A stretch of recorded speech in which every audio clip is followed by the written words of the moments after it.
जी हाँ दोस्तों, आज की इस वीडियो में मोस्ट इम्पॉर्टेंट क्वेश्चन पर बात करेंगे कि भारत में लैंगिक असमानता के प्रमुख कारण की चर्चा कीजिए और लैंगिक न्याय प्राप्त करने के प्रभावी उपाय सुझाइए। इस क्वेश्चन का मतलब ये दोस्तों, आप सभी को पता है भारत में महिलाओं के साथ भेदभाव किया जाता है। ठीक है, तो महिलाओं के साथ जो भेदभाव किया जा रहा है, मान लो कि कहीं मजदूरी करते हुए आप सुने होंगे कि पुरुष भी उतना ही समय तक वहाँ पर काम किया जितना महिलाओं ने काम किया, लेकिन पुरुषों को अगर 500 मिल रहा है तो महिला को 400 मिलता है। आखिर ऐसा क्यों? आखिर हमारे भारत में ऐसा लैंगिक असमानता क्यों है? उसी को बोलते हैं लैंगिक असमानता। पुरुषों के साथ भेदभाव करना या महिलाओं के साथ भेदभाव करना, दोनों को हम लोग लैंगिक असमानता कहते हैं। लेकिन भारत में जो लैंगिक असमानता है वो महिलाओं के प्रति है, तो इसका कारण बताना है। और आखिर ये अगर लैंगिक असमानता है, आखिर महिलाओं के साथ भेदभाव हो रहा है, तो इसको न्याय प्राप्त करने के लिए, यानी कि उसको सॉल्यूशन के लिए, महिलाओं को न्याय दिलाने के लिए कौन कौन सा उपाय किए जा सकते हैं, यही हमको आंसर बताना है। एक तो महिलाओं के साथ जो भेदभाव हो रहा है इसका कारण बताना है, और दूसरा जो महिलाओं के साथ भेदभाव हो रहा है उसका न्याय का, यानी कि उसके प्रभाव कैसे कम किया जा सकता है। ठीक है, भेदभाव को। तो सबसे पहले हम लोग भूमिका देखते हैं। देखो, यदि आप एक पुरुष को शिक्षित करते हैं तो आप सिर्फ एक व्यक्ति को शिक्षित करते हैं, लेकिन यदि आप एक महिला को शिक्षित करते हैं तो आप पूरे परिवार और राष्ट्र को शिक्षित करते हैं। ऐसा किसका कहना था? महात्मा गांधी जी का। महात्मा गांधी जी का पहले का ही एक नारा था कि अगर आप एक पुरुष को शिक्षित करते हैं मतलब सिर्फ आप उसी पुरुष को शिक्षित कर रहे हैं, लेकिन अगर आप एक महिला को शिक्षित कर रहे हैं तो महिला के साथ साथ आप पूरे उसके घर के परिवार के लोग शिक्षित हो रहे हैं, साथ ही साथ हमारा देश भी क्या हो रहा है? शिक्षित हो रहा है। ऐसा कहना था महात्मा गांधी की जी के द्वारा। ठीक है, कि अगर महिला को शिक्षित करना है तो पूरा घर भी शिक्षित हो रहा है और हमारा पूरा देश भी शिक्षित होगा, लेकिन पुरुष को शिक्षित कीजिएगा तो सिर्फ पुरुष ही शिक्षित होंगे। चलो अब देखते हैं लैंगिक असमानता का अर्थ। तो समाज में महिलाओं या तो फिर पुरुषों के बीच, ठीक है, जो महिलाओं और पुरुषों के बीच भेदभाव होता है ना, अगर पुरुष कमा रहे हैं तो 500, महिला कमा रही है तो 400, तो इसी को बोलते हैं लैंगिक असमानता। जैसे शिक्षा, बेटा को पढ़ने के लिए हाई स्कूल तक भेजा जा रहा है और जो बच्ची है उसको प्राइमरी स्कूल तक ही पढ़ा करके छोड़ा दिया जा रहा है। स्वास्थ्य, रोजगार, सम्मान, यानी जिसको इज्जत कहते हैं, अधिकारों के मामले में बराबर अवसर नहीं दिया जाना। ठीक है, अगर ये सब मामले में अगर एक जैसा अवसर लड़का लड़की दोनों को नहीं मिल रहा है तो हम कह सकते हैं लैंगिक असमानता है। रोजगार में देखते हैं महिलाओं को जितना पैसा मिलता है उससे अधिक पुरुषों को मिलता है। स्वास्थ्य में देखते हैं अगर बीमार पड़े हुए हैं घर में बेटा बेटी दोनों, तो पहले बेटा को दिखाएगा, बेटी का अपने ठीक हो जाता है। सम्मान, इज्जत, महिलाओं को कम इज्जत मिलता है, पुरुषों को ज़्यादा मिलता है, पुरुषों से लोग ज़्यादा डरते हैं। ठीक है, तो यही सब मामलों में क्या होता है? बराबर अवसर दोनों को नहीं मिलता है। आगे देखो, प्राकृतिक ने पुरुष और महिला को भले ही शारीरिक रूप से अलग बनाया है, महिला और पुरुष भले ही उनका शरीर अलग अलग है, लेकिन इसको हम असमानता नहीं कहेंगे कि भगवान ये अलग अलग बना के भेजा है तो अलग अलग अधिकार भी मिलेगा। जी नहीं, अलग अलग शरीर का बनावट है, लेकिन हम इसको ये नहीं बोल सकते कि दोनों में असमानता है, भेदभाव करेंगे नहीं। लेकिन जब समाज यह तय कर देता है कि लड़का है तो स्कूल जाएगा, लड़की है तो घर का काम करेगी, तो इसी को हम बोलते हैं ये लैंगिक असमानता है। भगवान अलग अलग बना के भेजा है, लेकिन भगवान ने दोनों को अलग अलग बांटा नहीं है। ठीक है, भेदभाव नहीं किया दोनों के साथ। लेकिन जब हम कहते हैं कि लड़का स्कूल जाएगा लेकिन लड़की घर में काम करेगी, तो हम समाज में समानता को असमानता में बदल रहे हैं, हम भेदभाव करवा रहे हैं समाज में। पुरुष को ज़्यादा वेतन मिलेगा, महिला को उसी काम के लिए कम वेतन मिलेगा, तो यह समाज द्वारा बनाई गई लैंगिक असमानता कहलाती है। जब हम इस प्रकार का बात या तो समाज में ऐसे होते हैं, ठीक है, तो हम कह सकते हैं कि समाज में क्या लैंगिक असमानता फैली हुई है, और इस लैंगिक असमानता को हमको क्या करना है? कम करना है। भारत में लैंगिक असमानता के प्रमुख कारण की जो महिलाओं के साथ भेदभाव होता है उसके कारणों को देखते हैं। सबसे पहले पितृसत्तात्मक सोच। पितृसत्तात्मक सोच का मतलब क्या? तो दोस्तों हम लोग बहुत पहले से ही पढ़ते आ रहे हैं कि घर का मालिक पुरुष, घर का मालिक पुरुष होगा, घर का मालिक पुरुष होगा, यानी कि पिता होगा, पिता होगा, ऐसा यानी कि लड़का ही होगा। कहीं ऐसा नहीं देखे कि स्त्री होगा घर का मालिक। ठीक है, तो यही सोच पुराना सा चलते हुए आ रहा है। ठीक है, पितृसत्तात्मक मतलब पिता की पूरा सत्ता होगा, यानी कि पिता का पूरा घर का मालिक कौन होगा? पिता होंगे। तो यही सोच अभी तक चलते जा रहा है। हमारे समाज का ढांचा काफ़ी हद तक पुरुषों के इर्द गिर्द बुना है, मतलब हमारे जो समाज हमारा जो समाज बना है ना, लगभग समाज में जितने भी सारे काम होते हैं वो पुरुषों के उपलब्धि में ही होते हैं, पुरुषों के साथ ही होते हैं। तो जितना भी हमारा समाज का काम है ना, लगभग पुरुष के इर्द गिर्द बुना, मतलब लगभग पुरुषों को ही ज़रूरत माना जाता है कि समाज में पुरुष का ही ज़रूरत है। घर का मुखिया पुरुष ही होता है और वंश का नाम भी पिता से ही चलता है। अगर हमारा वंश है यानी हमारा पूरा खानदान है तो वो भी पुरुष के नाम से ही चलता है, महिलाओं को नाम वहाँ पर नहीं आता है। इस सोच के कारण ही पुरुषों को महिलाओं से अधिक प्राथमिकता मिल जाती है। यही सोच की वजह से कि घर का मालिक पिता, समाज में बैठेंगे कौन, पिता बैठेंगे यानी कि पुरुष जाति के लोग बैठेंगे। यही मानसिकता की वजह से पुरुषों को महिलाओं से अधिक प्राथमिकता मिला हुआ है, पुरुषों को ज़्यादा अधिकार मिला हुआ है। बेटी की चाह, ठीक है, सॉरी बेटे की चाह, सारे लोगों के मन में यही बैठा हुआ है कि बेटा पैदा हो, बेटा पैदा हो, हमारे घर में बेटा आए, ठीक है। आर्थिक और सामाजिक कारणों से आज भी कई परिवार में बेटे को वंश का चिराग और बुढ़ापे का सहारा माना जाता है। आर्थिक मतलब पैसे कमाना, और समाज में इज्जत मिले, समाज के लोग हमसे डरे, इसके लिए लोग क्या चाहते हैं पता है, कि हमारे परिवार में बेटे ही आए, और इसी को वंश का चिराग माना जाता है कि यही हमारा खानदान का आगे बढ़ाएंगे, यही हमारा खानदान का चिराग है, बत्ती है, ठीक है। लेकिन ऐसा नहीं है, और बुढ़ापा का सहारा हमारा लड़का ही बनेगा। इस वजह से बेटियां को बोझ समझा जाता है, जिससे जन्म से पहले ही कन्या भ्रूण हत्या यानी कि पेट में ही उसको मार दिया जाता है। जन्म के बाद और उनके साथ भेदभाव भी किया जाता है। जन्म से पहले मार दिया जाता है, अगर बेटियां हो भी जाती है तो उसके साथ भेदभाव किया जाता है। आगे देखो दहेज प्रथा।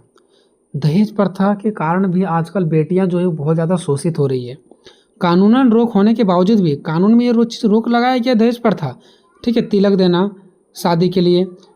कई इलाकों में ये कुप्रथाएं आज भी जारी है। ये जो दहेज प्रथा है ना, वो बहुत सारे इलाकों में ये चालू है। जहाँ हम रहते हैं उस इलाका में भी दहेज प्रथा चालू है, दहेज दिया जाता है दबा करके। लेकिन गलती लड़का वालों की नहीं है, गलती लड़कियों वालों का है, क्योंकि हर एक पिता ये चाहता है कि हमारा बेटी जिस लेवल का उससे अधिक लेवल का लड़का मिले, और इसके लिए वो खुद ही पैसा देने के लिए तैयार हो जाते हैं, ठीक है।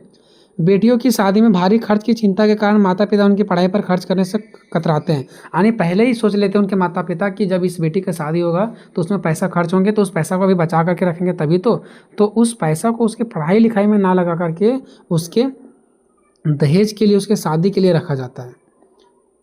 आगे देखो, घरेलू कामों का मूल्यांकन ना होना। महिलाएं घर में 1000 काम कर रहे हैं लेकिन उन लोगों का नाम नहीं होता। लेकिन पुरुष बाहर में अगर 2 रुपये भी कमा के दे रहा है तो वो पैसा कमा के दे रहा है, क्योंकि महिलाओं का काम दिखता नहीं है, यानी उसका जो पैसा वो दिखता नहीं है। काम तो दिखता है, पैसा दिखता नहीं है, लेकिन पुरुषों का पैसा दिखता है, ठीक है। महिलाएं घर पर जो दिन रात खाना बनाने का काम करती है, सफाई करने का काम करती है, बच्चों को संभालने का काम करती है, उसे आर्थिक काम नहीं माना जाता। आर्थिक मतलब पैसों का काम नहीं माना जाता है, ठीक है, जिससे उनकी मेहनत छुप जाती है। महिलाओं की मेहनत छुप जाती है और पुरुषों का मेहनत सामने दिखता है। नौकरी ना कर पाना। अभी भी बहुत सारे महिलाओं को उनके घर वाले, उनके पति, उनके पिता नौकरी पर नहीं जाने देते हैं, काम नहीं करने देते हैं, है ना। भारत में जो काम करने वाली महिलाएं की संख्या ना पुरुषों के मुकाबले काफ़ी कम है। अगर कहीं भी आप देखेंगे, कहीं भी अगर काम हो रहा है फैक्ट्री में, नौकरी चाकरी कहीं भी, तो पुरुष का संख्या अधिक है और महिलाओं की संख्या कम है। सुरक्षा की चिंता, क्योंकि देखिए सुरक्षा उस प्रकार से नहीं होता, जैसे मान लो कि अगर कहीं महिला काम कर रही तो सुरक्षा रहेगी तभी तो महिलाएं काम करेगी ना। तो सुरक्षा की चिंता मतलब उस प्रकार से सुरक्षा महिलाओं को नहीं मिलता है। बच्चे की जिम्मेदारी, आखिर बच्चे भी तो हैं महिलाओं के, तो बच्चे कहाँ रख के जाएंगे नौकरी करने के लिए। और पारिवारिक दबाव के कारण, और उस ऊपर से महिलाओं के ऊपर परिवार का भी दबाव होता है कि तुम काम नहीं करने जाओगी, ये सब, ठीक है। इससे क्या होता है कि बहुत सारी पढ़ी लिखी महिलाएं भी जो है ना वो नौकरी नहीं कर पा रही है। यही सब प्रॉब्लम की वजह से। सुरक्षा नहीं है तो घर वाले नहीं जाने देंगे कि नहीं, आजकल बहुत ज़्यादा मार्केट में महिलाओं के साथ छेड़छाड़ हो रहा है तो तुम नहीं जाओगे, तो सुरक्षा की कमी है। बच्चों की जिम्मेदारी भी है, बच्चों को संभालना है, परिवार का बोझ होता है, जिसकी वजह से पढ़ी लिखी महिलाएं भी नौकरी नहीं कर पाती है। नेक्स्ट है समान काम के लिए असमान वेतन। यानी एक ही जैसा महिला पुरुष काम करते हैं लेकिन उसको वेतन असमान मिलते हैं, यानी एक जैसा नहीं मिलते हैं। यानी काम एक जैसा लेकिन वेतन एक जैसा नहीं मिलते हैं। खेती या मजदूरी जैसे क्षेत्रों में अक्सर महिलाओं को उसी काम के लिए पुरुषों से कम मजदूरी मिलती है। जितना पुरुष काम कर रहे हैं उतना महिलाएं भी कर रही है, लेकिन पुरुष को अधिक पैसा मिलता है और महिलाओं को कम पैसा मिलता है। आगे पढ़ाई बीच में छूट जाना। जो महिलाएं हैं, जो बेटियां, उसकी पढ़ाई को बीच में ही छोड़ दिया जाता है, ठीक है, कि नहीं तुम इतना ही पढ़ो। अक्सर लड़कियां प्राइमरी स्कूल तो पूरी कर लेती है, मतलब गांव की जो स्कूल उसको पूरा कर लेती है, लेकिन हाई स्कूल आते आते उनकी पढ़ाई छुड़वा दिया जाता है। इनका मुख्य कारण है घरों के पास सुरक्षित स्कूल ना होना, क्योंकि घरों के पास नज़दीक में स्कूल नहीं है। अगर नज़दीक में स्कूल होते तो शायद पढ़ते। हाई स्कूल तक पहला कमी है। स्कूल में अलग से टॉयलेट की कमी होती है, महिलाओं को उस प्रकार से सुरक्षा नहीं मिल पाता है वहाँ पर। आखिर उन लोगों को भी तो चाहिए ना सुरक्षा, तो महिलाओं को सुरक्षा नहीं मिल पाता है। और घरों के काम में हाथ बटाना, हर महिलाएं जो होती है, माँ होती है, वो चाहती है हमारे बेटे हमारे कामों में हाथ बढ़ाए, इसके लिए स्कूल छुड़वा देती है। कुपोषण, अब देखो यहाँ पर महिलाओं को एक चीज़ और यहाँ पर कुपोषण का शिकार किया जाता है। अगर महिला मान लिया जाए कि घर में अगर कुछ खाने पीने की चीज़ें ना, तो पहले पुरुषों को दिया जाएगा, बेटों को दिया जाएगा, उसके बाद महिलाओं को दिया जाएगा, बेटियों को दिया जाएगा। ठीक है, हर दिन बेटों को घूमने के लिए खाने के लिए पैसा मिलेगा, लेकिन बेटियों को नहीं मिलती है। तो बेटा तो जो मर्जी वो खाएगा, लेकिन बेटियाँ तो हर चीज़ नहीं खा पाती है, तो बेटियाँ कुपोषण की शिकार हो जाती है। कुपोषण मतलब खाने पीने की कमी। कई गरीब परिवार में खान पान की क्या होता है मामले में लड़कों को पहले रखा जाता है और बेहतर माना जाता है, जिससे लड़कियां और महिलाएं अक्सर एनीमिया हो जाती है, खून की उनको कमी हो जाता है, कुपोषण का वो शिकार हो जाते हैं, कमजोर हो जाते हैं। एक और लास्ट अंतिम इसका कारण दोस्तों, संसद और विधानसभाओं में कम भागीदारी। यहाँ पर थोड़ा सा मिस्टेक हो गया, यहाँ ऐसे लिखना है संसद और विधानसभाओं में कम भागीदारी। देखिए जो कानून बन के आता है आप सबको पता है संसद और विधानसभाओं से ही आता है, और अगर जब यहाँ महिलाएं नहीं रहेगी तो महिलाओं के लिए कानून बनाएगा कौन? ठीक है, तो हमारे संसद और विधानसभाओं में महिलाओं की सीटें बहुत ही कम है। जब तक नीति बनाने वाली जगहों पर महिला नहीं होगी, यानी यहाँ पर जब तक संसद और विधानसभा में महिलाएं नहीं होगी, तब तक उनके समस्याओं को खुल करके बात करने वाला कोई भी नहीं होगा। ठीक है, अब देखते हैं लैंगिक न्याय प्राप्त करने के लिए। लैंगिक न्याय मतलब जितना अगर पुरुष को अधिकार उतना महिलाओं को भी अधिकार मिलना चाहिए। इसके लिए कौन कौन सा उपाय किया जाना चाहिए? तो अगर हमारे देश में सही मायने में लैंगिक न्याय लाना है, यानी कि लैंगिक बराबर करना, जितना महिला को उतना पुरुष को, तो हमें बुनियादी स्तर पर यानी कि ज़मीनी स्तर पर, सबसे निचले स्तर पर आकर के बदलाव करने होंगे। सबसे पहले लड़कियों के लिए सुरक्षित माहौल देना पड़ेगा। जो स्कूल है ना उसमें सैनिटेशन मतलब शौचालय की व्यवस्था होनी चाहिए। गाँवों से स्कूल तक के लिए मुफ्त व सुरक्षित बस या तो साइकिल सेवा होना चाहिए, ताकि गाँवों से स्कूल तक जो बच्चे पढ़ने जाए उसको साइकिल मिले, चाहे तो बस की सुविधा हो। स्कूली पाठ्यक्रम में बदलाव, अभी तक जो किताबी का कीड़ा से बनाए के रखा गया है ना, उस किताब जो सिलेबस है उसमें ना कुछ बदलाव किया जाना चाहिए। क्या बदलाव किया जाना चाहिए कि बचपन से ही बच्चों को किताब में यही सिखाया जाता है कि घर का काम सिर्फ माँ का नहीं है और बाहर का काम सिर्फ पिता का नहीं है। अभी के समय में क्या माना जाता है कि घर का काम सिर्फ माँ का है और बाहर का काम सिर्फ पिता का है, लेकिन ये सिलेबस में बदलाव होना चाहिए। पाठ्यक्रम मतलब सिलेबस में, और स्कूल में ये भी पढ़ाया जाना चाहिए कि घर का काम माँ का नहीं होता है, सबको मिलजुल के करना चाहिए, और बाहर का काम सिर्फ पिता का ही नहीं होता, सबको मिलजुल करके करना चाहिए। तब पुरुष और महिला में एक जैसा अधिकार मिलेगा दोनों को। ठीक है, आगे देखते हैं समान वेतन और सुरक्षा। अगर महिला जितना देर काम कर रही है उतना ही देर अगर पुरुष भी काम कर रहे हैं तो एक जैसा वेतन मिलना चाहिए और एक जैसा सुरक्षा होना चाहिए। ठीक है, कार्यस्थलों पर जहाँ पर कार्य कर रहे हैं उस स्तर पर महिलाओं की सुरक्षा सुनिश्चित करने के लिए महिलाओं को यौन उत्पीड़न रोकथाम के लिए कानून को सख्ती से लागू करना चाहिए। देखिए जहाँ पर महिलाएं काम करने जा रही है उसको सुरक्षा के लिए, साथ ही साथ उसके यौन उत्पीड़न को रोकने के लिए कानूनी को मजबूती से लागू किया जाना चाहिए, ताकि महिलाएं आराम से काम कर सके।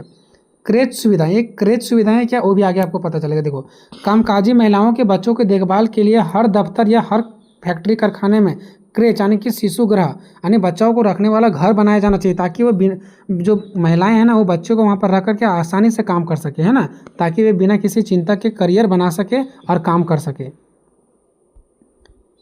राजनीतिक आरक्षण को जमीन पर उतारना। देखो महिलाओं को आरक्षण तो मिला हुआ है, लेकिन एक्चुअल में देखा जाए तो महिलाओं को आरक्षण नहीं मिल रहा है। संसद और विधानसभाओं में महिलाओं के लिए सीटें का आरक्षण को बढ़ावा मिलना चाहिए, है ना, मतलब कि संसद और विधानसभा में महिलाओं की जो सीटें हैं उसको और भी ज़्यादा उन लोगों को आरक्षण मिलना चाहिए। नेक्स्ट है प्रधान पति संस्कृति पर रोक। जो हम लोग ये मानते हैं ना कि हमारे घर का प्रधान पति ही रहेगा, मतलब पुरुष ही रहेगा, इस पर रोक लगाया जाना चाहिए। ये हमारा संस्कृति से ही चले आ रहा है, पुराने ज़माने से ही, इस पर रोक लगाया जाना चाहिए। पंचायत में महिलाओं को 33% पहले आरक्षण प्राप्त था, अब 50% हो गया, मतलब पूरा बराबर, जितना महिलाओं का उतना ही पुरुष का। ठीक है, ये दोनों का मिला हुआ है। तो ये चीज़ मान रहे हैं कि 33% से महिलाओं को बढ़ा करके 50% किया गया, लेकिन कई जगह उनके पति ही सारा काम अभी महिलाओं का संभाल रहे हैं। इस पर भी रोक लगाया जाना चाहिए। मुखिया हैं उनके पत्नी, लेकिन मुखिया का काम पूरा कौन कर रहा है? उसके पति कर रहा है। पुरुषों की भागीदारी। और देखो, महिलाओं को न्याय दिलाने में, महिलाओं को पुरुषों के समान एक जैसा अधिकार दिलाने में पुरुषों का भी भागीदारी होना चाहिए, सिर्फ महिलाओं का ही नहीं, है ना। लैंगिक न्याय सिर्फ महिलाओं का मुद्दा नहीं है, पुरुषों को भी ये समझना होगा कि महिलाएं अगर प्रगति करेगी ना तो इससे पूरा परिवार भी प्रगति होगा, आगे बढ़ेगा, और इससे हमारा देश भी तरक्की करेगा। नेक्स्ट और लास्ट पॉइंट है सरकारी योजनाओं का सही प्रचार।